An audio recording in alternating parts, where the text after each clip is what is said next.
you take a copy of your scriptures and turn to Proverbs 31 as we use this as a jumping off point for looking this morning at a sermon that's titled Rise Up and Call Her Blessed, Rescuing Motherhood from the Culture's Clutches.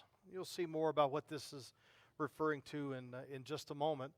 As the choir's coming down and getting settled, just one more announcement just to remind you that we have Graduate Recognition Sunday, and that's going to be on the 22nd, where we will be honoring 4 of our graduates, 2 high school graduates and 1 college graduate and 1 who graduated with her PhD. And so we want to make sure that we are remembering them and honoring them.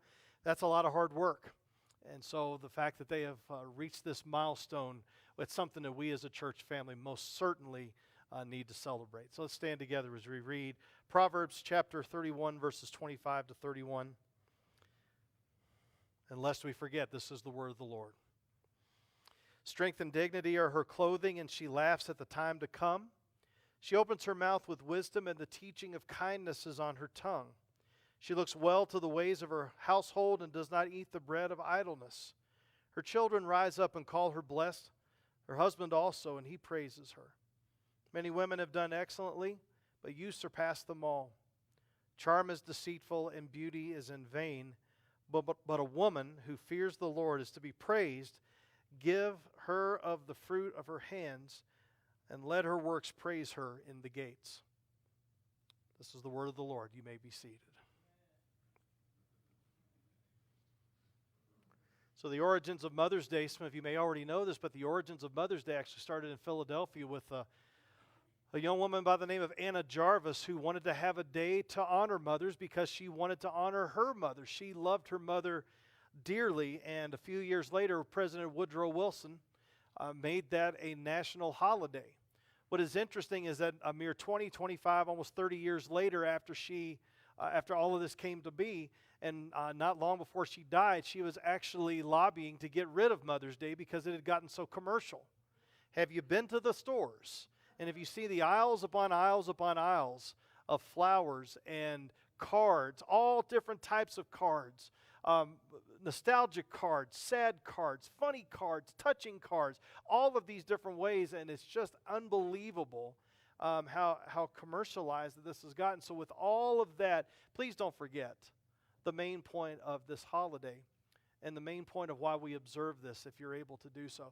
I do recognize that whenever we bring up Mother's Day, that there's all sorts of things that happen in this broken world that make this day a difficult day. So what we're going to do is just look at it from one particular area, all the while recognizing that God has given us this institution and that all of us got here on this earth by way of a mom. That's just the way it works. It has to work that way. That's the way God has set it up. But if you fast forward things to 2022, I wonder what Anna Jarvis would say about how the culture is viewing motherhood even now. The 5th commandment says to honor your father and your mother, that your days may be long on the earth that the Lord your God has given you. Ephesians, the Apostle Paul is actually saying that this is the first command with a promise. So the institution and the actual honoring of fathers and mothers is something that we have to make sure that we're leaning into. Now, are all of our fathers really good people? Probably not. You may have grown up with some fathers that were not good people. You may have grown up with moms that were just not good people, but it's one of those things where we learn from that and we move forward with that, seeing what God has said in His Word. It's wonderful when we have those examples, and I was one of those people that did have that example. Not everybody had that, but that's why God has given us His Word, because we always have that. That doesn't change, and we can lean into what God is saying in His Word and be joyful about it. COVID brought up some things in our culture where there were some that were wanting to dismount and dismantle what's called the nuclear family, which means that there is a father and mother at home who is the provider and the authority in the home. Some people and some groups, some very prominent groups, have actually seen this as a detriment to our society. And we have to be sure that we are looking again at what the Scriptures are having to say, because sometimes when something is seen as traditional or conventional, the following generation usually looks at that as ultimately, sometimes they look at that as that's automatically a bad thing, and we need to completely change. But what we need to do is evaluate. Not everything our father's generation or our grandfather's generation was good. And there has to be an evaluation with every generation of all of these things, because that's helped us with environmental issues. There were times when we weren't taking care of the earth. And we evaluate that and say, you know what, we're going to do better over here. Or, racial issues. Some people were being judged by the color of their skin to determine their value and their worth and their intellectual capacity. Well, following generations would look at that and say, well, this is kind of dumb to do that and to judge someone based upon pigmentation. So, hey, let's move on from that. Or economic issues or gender issues. Everything, the following generations evaluate things. And just because the following generations may be evaluating, say, me and my generation, I got to be careful not to be so precious about it all to say, well, how dare you? No, none of us get it all right. But what we need to be doing is looking at what the Scriptures have to say that do not change and evaluate our generation, the previous generation, to be able to help the following generations move forward in all of these things. Because when God creates something, and He creates a system and He creates a structure, it is good. At the very end of Genesis 1, when He finished creating everything, He looked at it, and what did He say? He saw that it was good. So when God creates something and God creates a way of doing something, we have to see it as it is a good thing. We may not always like it. We may not always agree with it. But we look at it and we say, okay, what do we know about God? Is He good? Yes. Is He faithful? Yes. Is He able? Yes. So if there's something that's mentioned in His Word about how things should be, and we have a problem with it, the answer is not, well, we got to change that, or we got to find a way around that. What needs to change is us. And so I'm hoping that as we look at this passage, I will tell you right up front, I have one particular thing that I'm thinking of right now. So most of you, if you've turned on the news, if you still dare to do that, but some of those of you who have turned on the news, you will see that there was an egregious breach of protocol with a brief by Samuel Alito, who is one of our Supreme Court justices, that there was a breach of protocol by releasing what his brief was going to be in regards to Roe v. Wade. I will tell you right up front, that does not engender any kind of trust anywhere at all when something like that is released. That is the first time that's happened like that in our country. And so now we have Supreme Court justices who have people that are gathering outside of their house, chanting, trying to influence, trying to do all of these things. And both sides of the aisle are really kind of taking advantage of this opportunity that they may see to be able to move things forward. And it must be said, because I know this is something that's near and dear to a lot of our hearts, when we talk about Roe v. Wade and the courts possibly, going against it, what they're not saying that abortion is going to be illegal. What it's going to do is throw it back to the states. And so now we've got about 20-some states that already have laws in place to go one way, and then the other states have laws in place to go another way. Tesla has already come out and said, because of this, that anybody that needs to fly out of state to have an abortion, then they will pay for they'll pay for all the travel expenses. You didn't know that? Yeah. So when we're seeing things along this line, and we'll get a little bit more into it, to me, that is a flashpoint of how people see motherhood in our culture. And we're going to look at that. And so I didn't tell Craig I was going to do this. Craig, we're just going to go 1, 2, 3 right at the beginning of all of the points. So I'm going to give you time to write it down. And then if you want to take more notes, that's great. If you want to just listen, that's fine. But I want to make sure we capture all of these points right at the front. There's been times when I've missed them, right? And you've come up to me afterwards, what's the blank? And I don't want to cause you distress. I don't want to do that, right? So here's the first one. The culture demands their rights. Christians delight in relationship. The culture demands their rights. And I didn't want to bring back the 80s with the little air quotes, so I thought, we'll just keep it like this. The culture demands their rights. Christians delight in relationship. Number 2. The culture sees children as burdens. Christians see them as blessings. And the reason we see them as blessings is because the Bible tells us that they are blessings from the Lord. Got it? Number 3. The culture believes motherhood stunts growth. That's an actual quote, by the way, from someone. But Christians know it sanctifies growth. Okay, got all that? No? I appreciate the honesty. So we'll make sure we get them on the other side. This is one of the reasons why I actually go back and forth with providing blanks or not. I mean, sometimes people just need to hear the impression. Sometimes people need to write it down. We try to be all things to all people. So that by all means, you may get some as far as the notes are concerned. But let's go back to this first one. So we will go back and have them. So the culture demands their rights. Now, what do we mean by that? Well, Proverbs 19:26 says that he who does violence to his father and chases away his mother is a son who brings shame and reproach. So regardless of the mom and dad that we may have been given, we have to make sure that we are treating them with the honor that they have as followers of Jesus. You may say, well, they don't deserve it. That's beside the point. They may not have done anything on this level for them to be able to deserve it. But as far as being a follower of Jesus, that is the mom and dad that God has given. And so we need to make sure that we are taking those steps to honor them and to talk to them and to try to connect with them as best as we can. But we hear a great deal about rights. And again, with that recent leak from the Supreme Court to that Politico news outlet, we are now seeing about how people are saying that abortion now is a fundamental right. It's a fundamental right. Actress Scarlett Johansson famously said that abortion is no longer a women's right issue, but a human rights issue. And so, with Tesla now announcing that, so we see that there is a significant line of demarcation in regards to what people believe their rights are and who have those rights. And so it's going to come down to how you define personhood. So there may be some that say, well, I know that is a person, that is a body in the womb, but is it a person?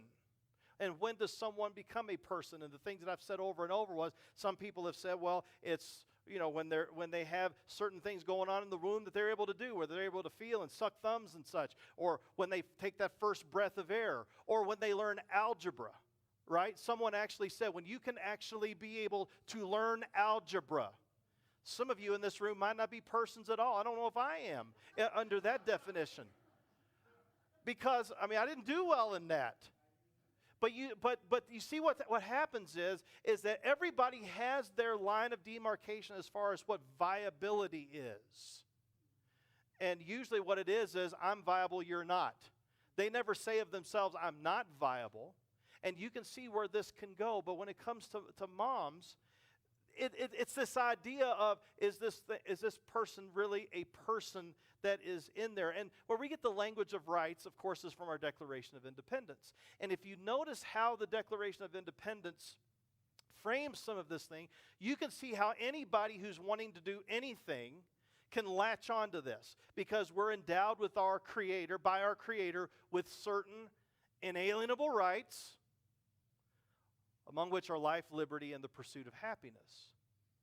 So if someone comes along and they say, well, I believe that I am due the life that I need to be living, and I need to be free to do whatever I want, I need to be happy, you can see how a child, when we talk about this second one, how a child can be a burden and not a blessing. Let me tell you what has happened in our culture.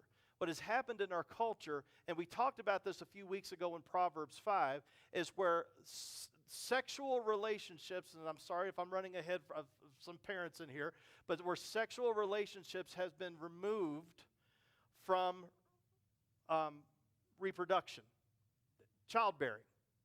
And so what has happened is that some want to have that activity and yet not have the consequences of it. So that's why there's all sorts of protections that are there to prevent that from happening. And so when you go into those relationships, and sometimes those relationships, people don't even know each other's names. They don't want to know their backstory. They don't want to know anything about it. They just want to engage in that activity. And then if that's all that there is, and you do all of this stuff to prevent a child from coming along, and then a child comes along, what happens? You're not prepared for it. You weren't expecting it. It was this, it was this, it was this. And suddenly the child becomes a burden. And you're running through all of these things. What do we do? Now, what we have to recognize, too, on some of these things is that when we're talking about the abortion issue, there will be people that will bring up, well, 2% of those things become because of a forcible relationship that happened. It wasn't a relationship at all, but that was forced of them. Rape. That's 2%. So 97%, if you are really honest, 97% of those relationships that took place because of a choice that was made on the part of the mom and the dad. They made that choice. And so the reason that we as Christians don't talk about rights, we talk about relationships, is on a number of levels. One, we believe that is a person that is in there. Psalm 139 verses 13 and 14. For you formed, who's you? Well, make sure you're with me. Yeah, for God formed my inward parts. You knitted me together where? In my mother's womb. You know the verse. I praise you, for I am fearfully and wonderfully made. Wonderful are your works. My soul knows it very well. The child that comes along, from whatever the basis of that engagement that happens, that child that comes along is an innocent bystander and has no voice. And now is counting on a mom to do the right thing. And when we begin to talk about abortion being health care, that's what they say. Abortion is health care. For who? Because that child's not making it out. So we've got to really be careful of the generation. There have been 60 million children, unborn children, that have been aborted since Roe v. Wade came into being. And it's hundreds of millions worldwide since that's happened. Hundreds of millions. And so when we look at this, you're going to have people come up to you and they're going to say this, well, the pro-life movement is a religious movement, as if that's something bad. You realize that's where we're at right now. We are in such a secular culture right now that anything that is seen as of God or of the Bible or religious is not seen as something that is tenable in our intellectual, progressive mindset in our culture. Okay, but let me ask you this. Aren't you operating by faith that what you're believing is correct? If you're on the other side of that, you're operating by faith that's correct. When the pro-life movement first began, it began, when we're talking about this, late 60s, early 70s, and especially when Roe v. Wade came about, when it first started out, there were no ultrasounds. We didn't know what was going on in there. Now we have ultrasounds. Now we know the babies can feel pain. Now we know that they are sucking on their thumb. Now we know very, very early on at 6 weeks, everything that makes them is there. And the only reason it's 6 weeks is because that's when we can see it. So that's where I'm to the point right now where I'm like, where some want to do, 20 weeks. Do you know what's going on in that child at 20 weeks? But that's where the laws are.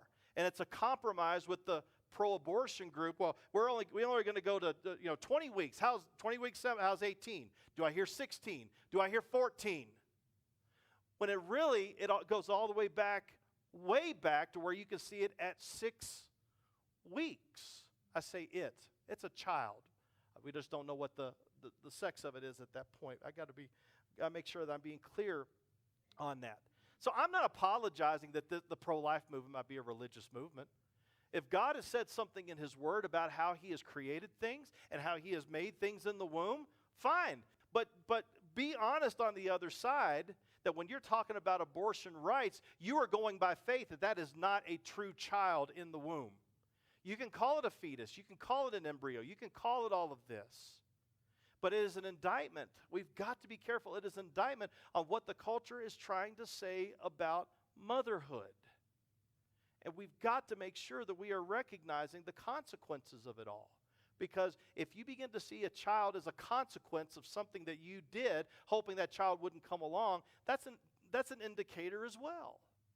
When we talk about the culture seeing children as burdens and Christians seeing them as blessings, please, motherhood, I've never been a mother, which, sure. But I have seen what my mom went through with us three, my brother, my sister, and myself. I have seen the mother that lives in our house and what she does and how she keeps up with everything. I mean, she's in the middle of work and she is texting our kids about, make sure you do this, make sure you go talk to this person, make sure you go handle this. And she's in the middle of working at a hospital. She takes a little break just to make sure that the kids are doing what they need to be doing. And they're like, who is this woman that is doing this? I mean, I thought she was working. Yeah, she's working, but she's always working. She's always making sure that things are set in the house and setting us where we need to be going. I am grateful for that. My wife's mom, Cindy's dad left when she was 2, and so her mom. So she stayed with us as a single mom. She had her mom as a single mom for the majority of her growing up, but her mom had a job, went to nursing school, took care of things around the house. She took care of business. And that work ethic translated over, and Cindy saw that, and Cindy is the same way in taking care of business. That's moms. These are the moms that we see. And sometimes these moms have to do this under duress. There are other things that are going on in their life they have no control over, but they still got to get the job done.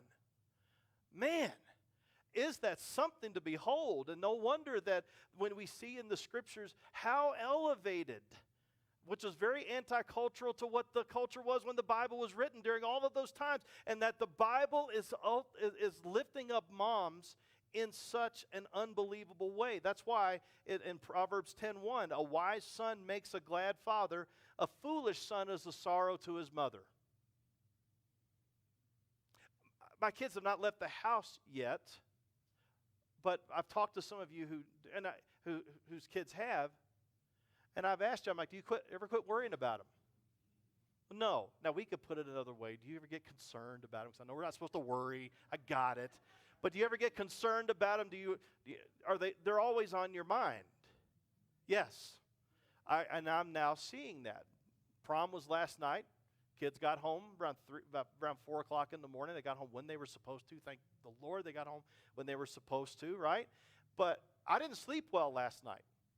So you might get a rambling sermon this morning if you haven't already. But I didn't sleep that well last night because I just could not get into that deep sleep. How are they doing? How are they doing? How are they doing? But a foolish son is a sorrow to his mother. And I think that was always something for me. I never wanted to embarrass my mom. I didn't really think much about Dad embarrassing him in that way. There was other things that I was thinking about with him, but I never wanted to embarrass my mom, because if I did something and I told my mom about it and she would do this, oh, honey, oh, wrecked, absolutely wrecked. And that just, and it's still that way. I'm 50 years old, she's 85, and she doesn't get that much from me, but if she ever did that to me even now, oh man, I'd just be totally fried. It'd be terrible. But even as Christian parents, there is a difficulty and a challenge to it all, because you're raising other human beings who are fellow sinners like yourself, trying to help them to understand and to raise them in the nurture and admonition of the Lord, and that is a blessing. But when you start hearing other people talk about how children end up becoming burdens, my body, my choice. Well, now we know from science. Remember science? Remember when Christians used to be anti-science? And now we're very pro-science, because we know that child in there has its own DNA. That is another person. And yet Christians come to me and say that is up to between them and the doctor, and if the doctor and them, no, it's not up between just you and the doctor. It's up between you and Dr. Jesus to see what he has been saying about who that child is in the womb. And we have to be very, very careful. Eileen McDonough, who's a political science in the UK, she once wrote that a fetus makes a woman pregnant without her consent, and as such, it severely violates her bodily integrity and liberty. The fetus's imposition constitutes injury sufficient to justify the deadly force to stop it.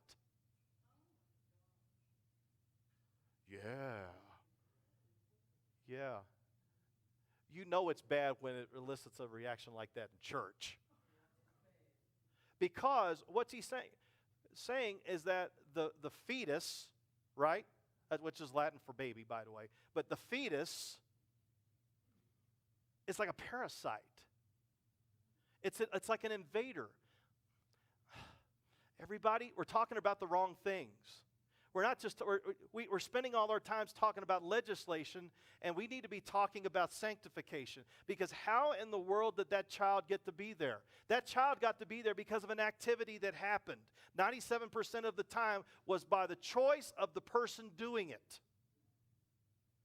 And yet they have the unmitigated gall to turn it around and say, if it makes a woman pregnant without her consent. Are we seeing the logical flaws in how this is going on? And it's no wonder now that Planned Parenthood is called by some people health care organizations. It's not healthy for the baby at all. And that's where we have to realize where we're at. And this makes sense. Again, as I talked about earlier, what Eileen McDonough just said, it makes sense if you're separating sexual activity from procreation. God never separated that. He put those together. Yes, there are occasions in Scripture where there were some who were barren and were not able to. I mean, we can think of Hannah, and we can think of Elizabeth. We can think of a number of people who were barren. Rachel, right?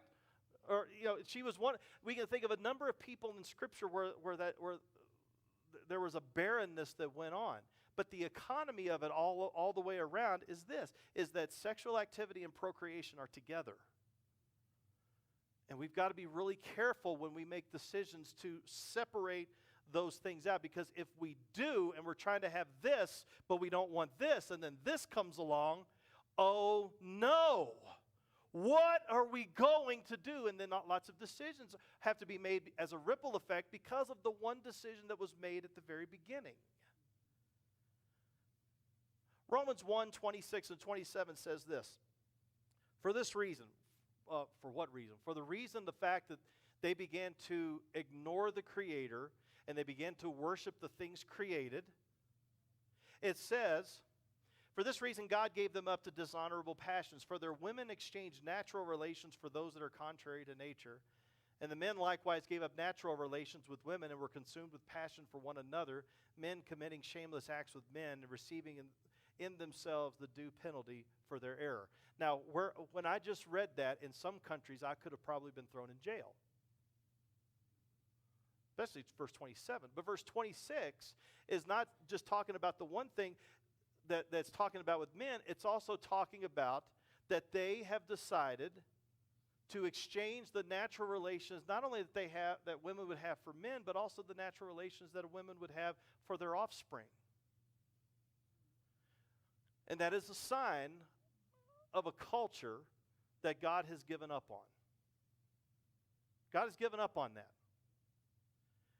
And when we see things like this with Samuel Alito's brief that was released, again, such a breach, but that was released, and now we are seeing where everybody's at. And now we're seeing the chants, and now we're seeing the influences, both sides of the aisle. We see the line of demarcation. We see the division in our country over something along this line. And we see it even being embraced by our political leaders. And if there are other political leaders that decide to go against that, they are shouted down. Do you see where we're at? You know, President Obama a long time ago, he caught a lot of flack that I don't think he deserved. He said that he doesn't believe that America is a Christian nation. Now, we may have started that way. We may have started that way, and I think there are benefits to being able to go back to the beginning in certain ways. I think now with hindsight, there's things that we can certainly fix, and them not be such chickens on the slave issue. But I think all in all, there's a lot of things that we can go back and fix.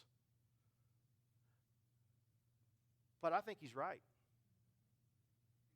Because if the United States of America is being led in every single aspect in our country, and hear me out, because that may be the only thing you hear, you just tune me out, and I'm never coming back. Come on, let's be better. Hear what I'm saying. If everything that God is saying in His Word, our culture is careening away from, everything that our culture, name it, our culture, we found 18 different things in Genesis 1 and 2 that is a design that God set up for a culture, and our culture is moving away from. 18 different things mentioned in 2 chapters, the first 2 chapters. There's a reason why we need a revival here in the truest sense. Not just a bunch of services necessarily. What we're talking about here is a revival of the church. Because where does judgment begins where? Well, 1 Peter 4:17 says that judgment begins at the house of God. We cannot expect non-believers to act like believers. We can't expect that. If Jesus is not their Lord, we can't be putting that on them to say Jesus is Lord. What's going on in the church? Are we silent on these things? Are we compromising? Well, 20 weeks is okay. No, 20 weeks is not okay. When we begin to look and see what God is saying, Psalm 127, verses 4 to 6, behold, children are a heritage of the Lord. For the fruit of the womb a reward, like arrows in the hand of a warrior are the children of one's youth. Blessed is the man who fills his quiver with them. He shall not be put to shame when he speaks with his enemies in the gates. In the biblical economy, children are a blessing and they're not a burden, and it helps us in our growth. Linda Hirschman, about a decade and a half ago, of the Chicago Tribune, once basically said that motherhood, if you end up making the choice to stay home with your children, then you are making a mistake. You are depriving the culture of your gifts and your talents and your intellect and your know-how. Do you see what's happening here? Motherhood is bad for society, she says. Really? Think about the times that maybe your mom has poured into you. My brother and I, we had a conversation the other day, and my mom, she's about 5'2" and a $105, right? She is a little lady. You'll meet her 22nd. You'll see her here on the 22nd. Mom and Dad are coming out with some of Cindy's family. But she's the backbone of our family. Dad was traveling a lot. Mom was there. If there was something needed to be done at school, Mom would show up. Mom would be there, and she was tough. And if a Jehovah's Witness showed up at the door,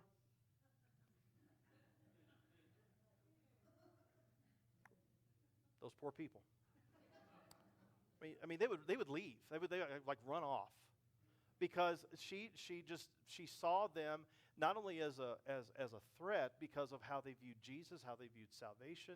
That she saw them as a threat not only just in general, but she didn't want us to be influenced by that. And the more we got to know and understand, we got where she was coming from. So that's why many of you look at your mom and you're able to rise up and call her blessed. Her husband also, he praises her. Encouragement. So if you're a child and your mom is still alive, I know some of you that's not the case for you, and this is a tough day. But if your mom is still alive and there's anything good that she did, again, you may have had a tough upbringing, but if there's anything good that she did, this is a day to call her up and tell her that. And if there's a lot that she did, then spend time with her telling her all that she has meant to you. And if you can do that, that will be a Mother's Day well spent. Husbands, if you're seeing your wife, because some husbands don't appreciate their wives. And shame on them, and they need to repent. Especially if the wives are there as moms taking care of business. You let them know. Because when you live with somebody else, you see the good stuff they do, but you also see the bad stuff they do. And for whatever reason in our culture and in our human nature, it's easier to mention the bad stuff. Oh, why are you doing it that way? Why you got, hey, maybe you just stop and begin to think all the good things and mention that to them. And if you do, that will be a Mother's Day for you that will be well spent. But friends, as we land this plane of a sermon, anything that God calls good is going to grow us and make us better and make us stronger. And this is one of those things. Father's Day is a few weeks away. We're going to talk about that as well. But there's going to be a lot of overlap. But what I want you to know is that anything that God calls good and we get away from, that will destroy us. That will decay us, not grow us. It'll decay us. It'll bring death. And if we miss out on that, then what we're doing is we're giving a witness to the world that what God's word and what God's way is, it's not worth it. We must never, ever be ashamed of what God has set up. We must never be ashamed of what He has done. And the bloody cross and the empty tomb scream out to us that everything that is said, that God said in His word, was sealed with a seal of approval, that everything that He has said, it is so and it is good. And we need to make sure that we are not backing off. There may be a letter or an email we need to send to our senators or our congressmen or our representatives. There may be a conversation you need to have with someone on this matter. You may not change their mind, but you're planting a seed. There may be a recognition that God has called us to life and called us to others, not called us to death and not called us to self. Because when I hear rights, you know what I hear? I hear, this is what I want to do, and you can't say anything to me. No, who's the giver of anything that we have? God is the giver of those rights. And if you say you have a right that God has said is gone, that right needs to be left behind. Because this is what God has said.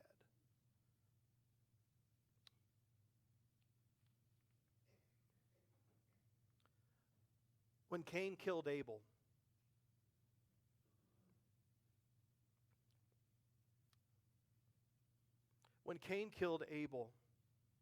God approached Cain and said, "The blood of your brother is crying up to me from the ground." We live in a nation where that red, white, and blue flag stands for freedom. And if that's who we are as Christians, and we recognize what true freedom is, and that freedom is life, how many unborn children, how much of their blood is crying up from this country, from the ground, from those doctor's offices, from those health care areas? I say health care. For who? Because it's not health care for that child. There is blood that is crying up from the ground to the throne of God. And we know about it. We will be held without excuse. What can we do? Let's begin to think of ways that we can speak for them and speak for their rights as followers of Jesus. I'd better pray. Father, help me and help us as a father, as Christians, not to look at this simply as theory or to just click our tongues and say, wow, that is just really terrible that that's going on. Father, I just pray that you would help us to see what is happening around us and to see the victims that are going on. But Lord, we also know that there are moms who have been told that this is the only way. This is the only way out. Your life will be better if this is not going on, and their lives are not better. Their lives are not better. No matter how much they may say so, in the quiet of the night, the lives are not better. So I pray, Father, that as we are ones who are recognizing the issues that are going on, we know that since Christ arose from the dead, that you're about life, and that you're about hope, and you're about peace, and you're about caring for others, even if it may be a burden or an inconvenience.